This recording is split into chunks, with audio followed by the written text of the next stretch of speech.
husband's name is Eldred Lawrence Rowe, but we all called him Larry.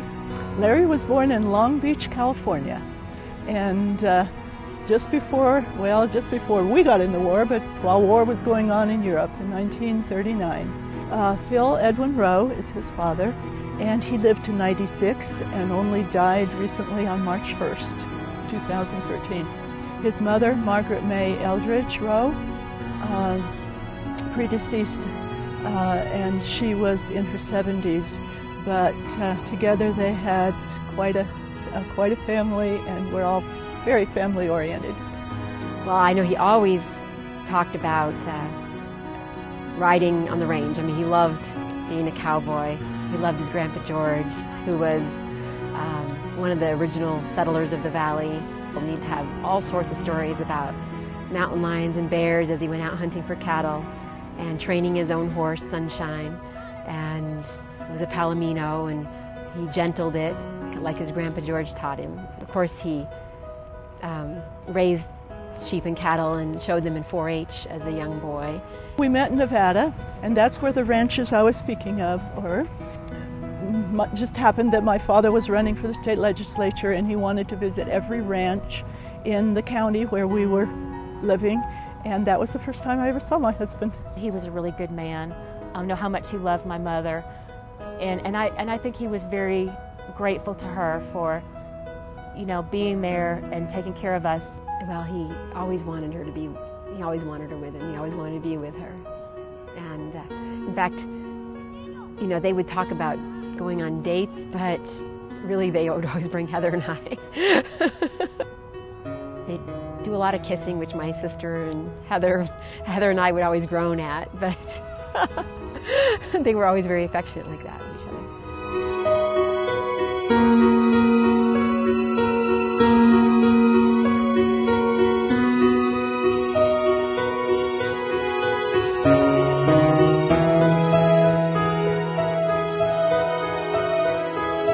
We moved to Colorado Springs because the Army had sent us in many places, but he wanted mountains again. So we explored a little bit, and the Army didn't send us to Colorado Springs, although we had hoped, but we came ourselves. Been happy in Colorado.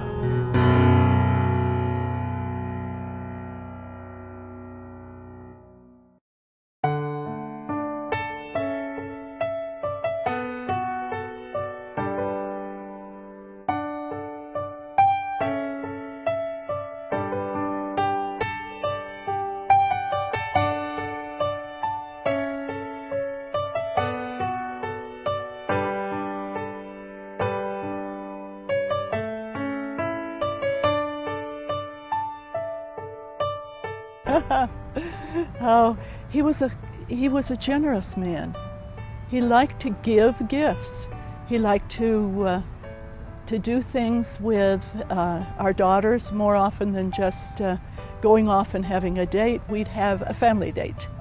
No matter how busy he was, he always took time to take us places. He would take us to museums and observatories and planetariums and Broadway, off-Broadway plays and concerts.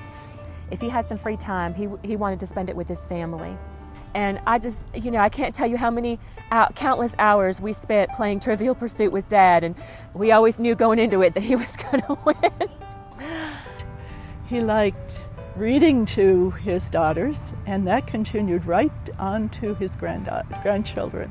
When we were staying with him in Colorado for the summer last year, the ice cream truck would come through his neighborhood, and he would buy us ice cream from the ice cream truck even though our mom said no.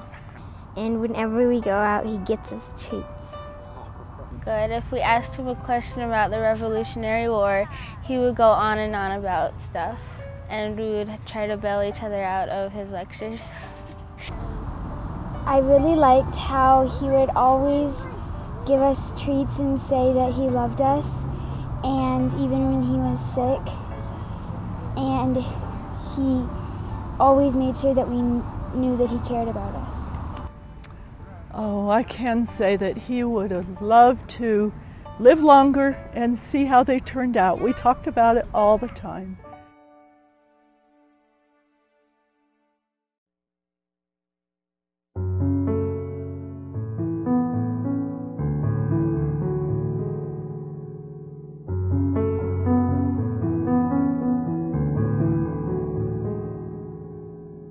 He was a lieutenant colonel in the Army, and he loved the Army, and he wanted to serve. He felt that that was exactly what he should do and wanted to do. He was so proud of this country. He was so proud that this country was founded on faith, the democratic republic that it was created, and the freedoms that we enjoy as Americans. He was so proud of his country. He was such a great patriot. He was especially proud that anybody could come from anywhere in this country and make it. If you were willing to work hard, get an education, didn't matter what country you came from or how poor you were when you got here, you could make it in this country, and he was so proud of that. He was proud to have been in the White House assignment where he guarded the helicopters. He was in charge of the detachment that did the security for the president, and he really enjoyed his Armor Battalion Command, where he would get to go out on tank maneuvers and with his soldiers, and not only he loved working with the soldiers doing the tank maneuvers, but he also loved leading the group, as planning the maneuvers as a battalion commander would.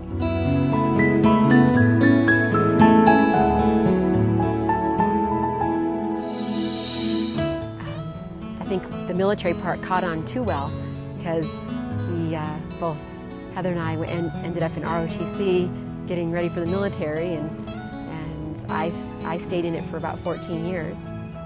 He would bring home videos when he was in Army recruiting for a little while, and Heather and I would play him over and over again and do dances for him. It wasn't always easy and it wasn't always fair, but when freedom called, we answered, we were there.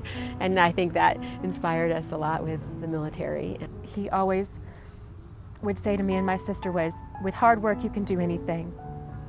And he was right. He was a big believer in work ethic.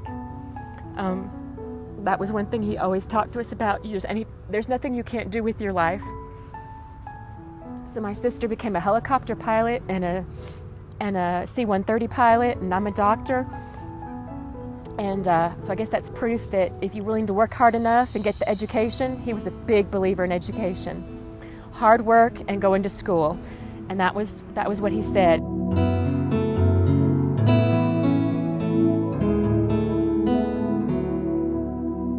He came to know the Lord a little later in life, and I think got really serious when I was in high school and Heather was in middle school. But you could see as he became to know the Lord, it changed him a lot. He mellowed him, made him able to communicate his love with us even better. He was definitely the leader of his family, and he was proud of being the spiritual leader. He really encouraged us to grow in the Lord and to know him through,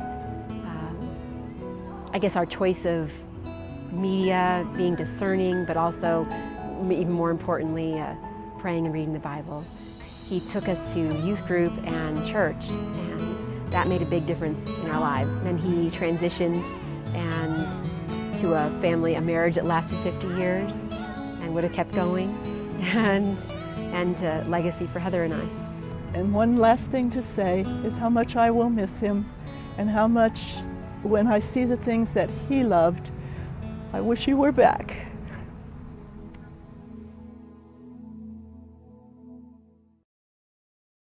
Here is a love vast as the ocean, loving kindness as the flood.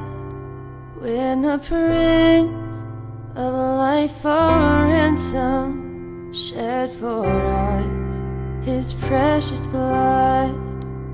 Who is love will not remember, who can cease to sing his praise. He can never be forgotten throughout heaven's eternal day.